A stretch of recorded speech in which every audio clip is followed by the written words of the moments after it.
In most Batman media, the Caped Crusader is presented as a tactical genius, always 5 steps ahead of his foes, with a plan for every possible outcome. But what if I told you there was a series that intentionally deconstructed the myth by focusing on a younger Bruce Wayne, whose greatest flaw is his self-destructive obsession with isolation? And no, I'm not talking about Batman Caped Crusader, I'm talking about Beware the Batman. The overarching narrative of this series serves as a psychological character study exploring how trauma, loneliness, and the refusal to rely on others can breed the exact same madness Batman fights against, and how ultimate survival depends on tearing down his own walls to accept a makeshift family.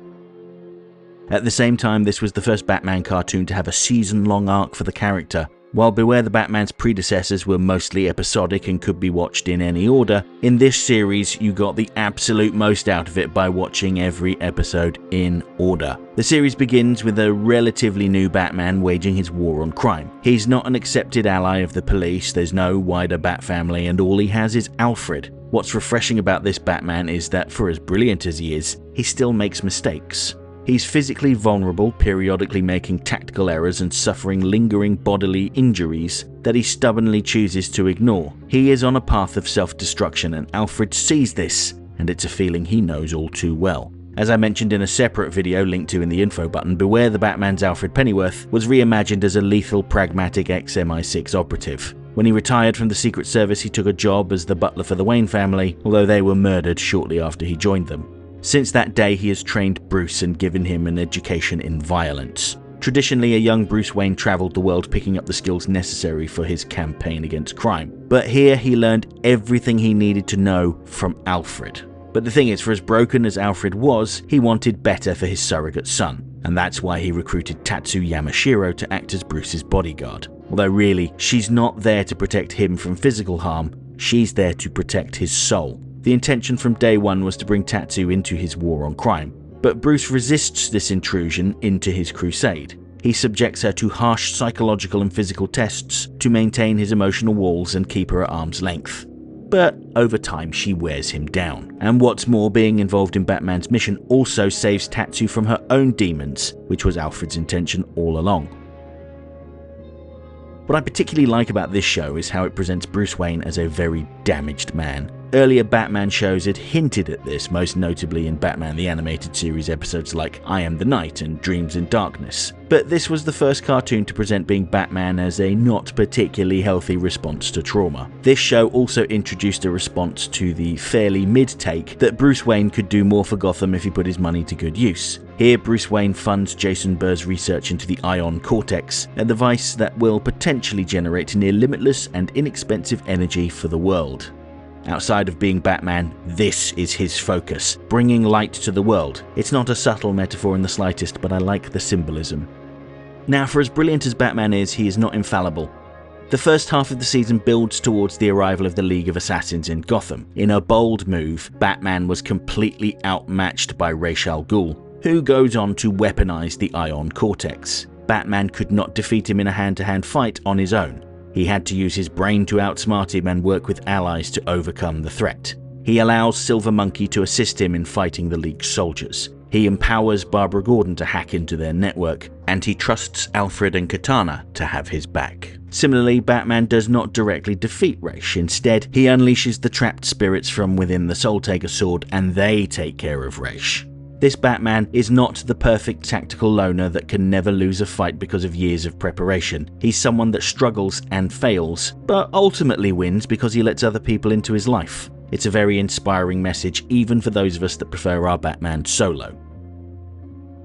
But not everything was rosy for him. After defeating the League of Assassins, Alfred decided to leave Gotham and do some soul-searching of his own. Without his North Star, the Batman identity began to consume Bruce Wayne, and he became more cold and ruthless. This was perfectly demonstrated when he infiltrated Blackgate Prison to prevent the Key from being exploited. Here he meets Killer Croc, the self-styled King of Blackgate. Forced to face Croc in a battle, Batman almost took things too far, beating Croc within an inch of his life.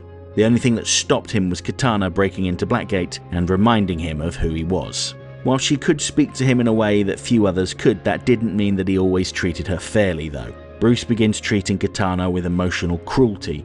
demanding absolute obedience and repeatedly threatens to fire her whenever she follows her own instincts to save lives. It's his way or the highway. The only thing that helps to bring him back is Alfred's eventual return. The second half of the season follows a similar path to the first, in that there is a lingering external threat that is built towards: the arrival of Deathstroke.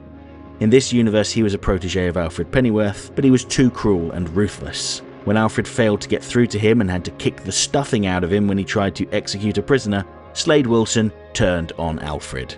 After failing to kill him, Slade fled and adopted a new identity of Deathstroke.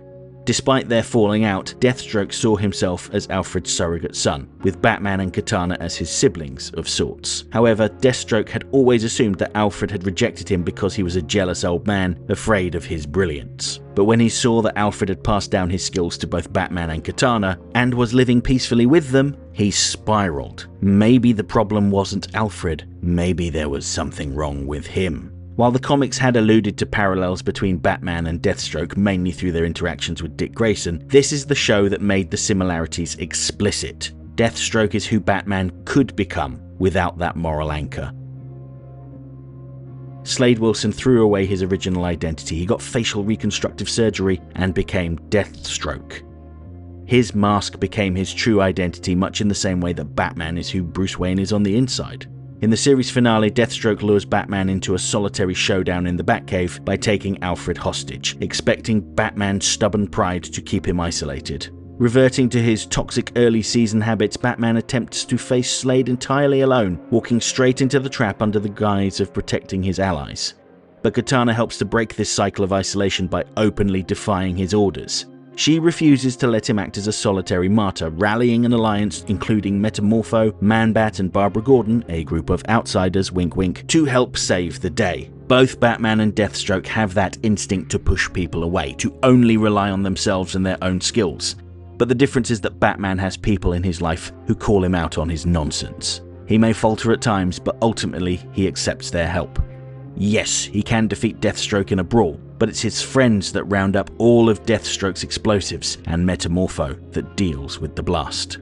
While he is defeated, Deathstroke makes his ultimate move when he threatens to reveal Batman's secret identity to the world. The obvious solution is to kill Deathstroke to preserve the secret, but Batman won't even entertain the idea. He'd sooner give everything up than take a person's life, even from someone as wicked and deserving of it as Deathstroke. Fortunately, Alfred makes the call, asking Man-Bat and Metamorpho to come up with a solution. The pair expose Deathstroke to a chemical element that erases minds, effectively deleting Slade Wilson while technically leaving him alive. Batman had no say in this decision, but notably, he didn't object to it. And that's one of the reasons why I am so sore that Beware the Batman didn't get a second season. There are so many rich narrative opportunities spinning out of that decision that we'll never see.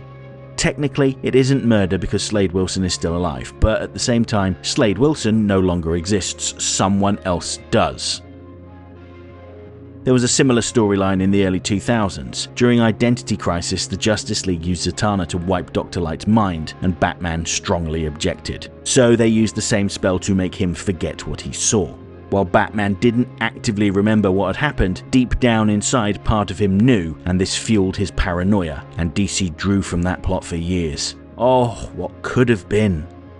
But even without that second season to explore the fallout of Slade's mind wipe, what Beware the Batman managed to accomplish in just 26 episodes is something incredibly rare in superhero animation. It gave us a definitive closed-loop thesis on the danger of the lone wolf archetype. And I say this as someone that doesn't really care about the concept of the Batfamily. At the series' conclusion, Batman isn't standing alone on a rainy gargoyle, silhouetted against the moon as a solitary, tragic protector. He's standing in the light of the Batcave, flanked by a network of allies he initially pushed away, but ultimately learned to trust. The show managed to prove that the ultimate victory for Bruce Wayne is beating his own trauma by letting other people help him. And I don't want to mislead people into believing that Beware the Batman is the greatest on-screen version of Batman. It's not at all. But in a landscape crowded with iterations of the Caped Crusader that celebrate his cold, unyielding isolation, Beware the Batman is an overlooked gem because it dared to challenge its hero's greatest flaw. It demonstrates that when the weight of responsibility is far too heavy a burden for one man to carry, you don't have to carry it alone. You just have to be brave enough to let your family help you lift it. And so concludes my coverage of Beware the Batman. I hope you've enjoyed hearing about this series, and do let me know if any of you checked it out because of my videos. Special thanks to my people, my channel members, because they helped to make this video possible. Their names have been scrolling on screen for the last minute or so. If you want to see your name on screen in future videos, and get early access to all of my upcoming video essays, then join the channel now. Hope to see you next time.